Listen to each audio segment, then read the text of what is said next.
L'édito politique sur Europe 1 avec Le Figaro. Bonjour Vincent Trémolet de Villers. Bonjour Dimitri, bonjour Anissa, bonjour à tous. Vincent. Vincent, vous voulez revenir ce matin sur une nouvelle polémique à Sciences Po. C'est Louis Vassy, le directeur, qui est mis en cause pour autoritarisme. Depuis son arrivée, depuis 2 ans, on avait l'impression qu'il avait calmé les choses. Ça n'est pas le cas ? C'est bien ce qu'on lui reproche, Dimitri, d'avoir remis un peu d'ordre. Début avril, il avait fait déloger quelques étudiants militants pro-Gaza qui organisaient un énième happening dans les murs de l'école, reprochant à Sciences Po sa complicité avec Israël.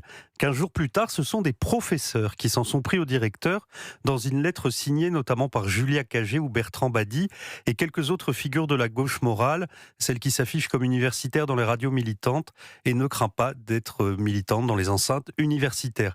Dans cette lettre, on trouve, en écriture inclusive, cette phrase savoureuse. Écoutez, Dimitri, les mobilisations sont partie intégrante de la formation intellectuelle et citoyenne des étudiants.e.s, particulièrement dans un institut d'études politiques. Alors si l'on comprend bien être membre d'une ZAD ou un pilier de manifestation peut améliorer votre note et peut-être vous valoir une mention, le gauchisme devient une discipline universitaire, la mobilisation une vertu académique, le blocage une qualité spirituelle et morale. Et alors pourquoi ce sectarisme selon vous ? Vous connaissez Dimitri le slogan « On est chez nous », très souvent associé aux électeurs du Rassemblement national.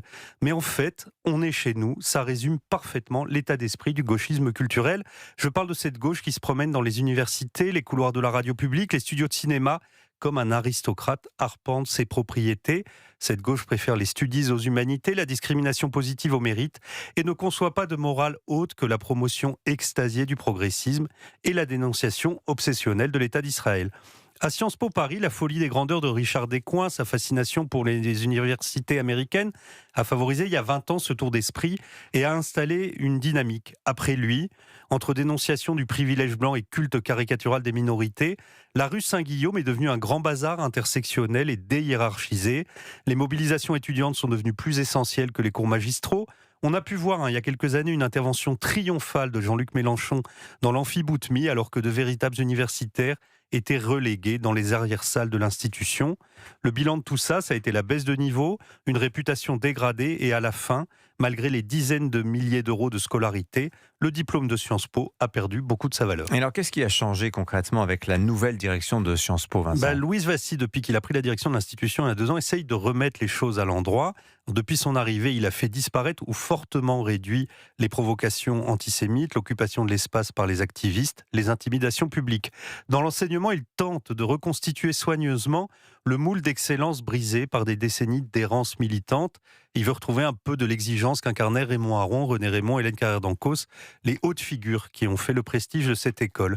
Mais diriger, c'est aussi nommer. Et c'est là, Dimitri, que l'on retrouve nos professeurs militants. Le directeur de Sciences Po a décidé de nommer Hugo Micheron au rang de professeur associé. Micheron, spécialiste du djihad, est un universitaire tout à fait remarquable. À moins de 40 ans, cet élève de Gilles Kepel est passé par l'École normale supérieure et Princeton. Par ses livres, ses travaux, son talent pédagogique, il donne tout son sens au mot « élite ».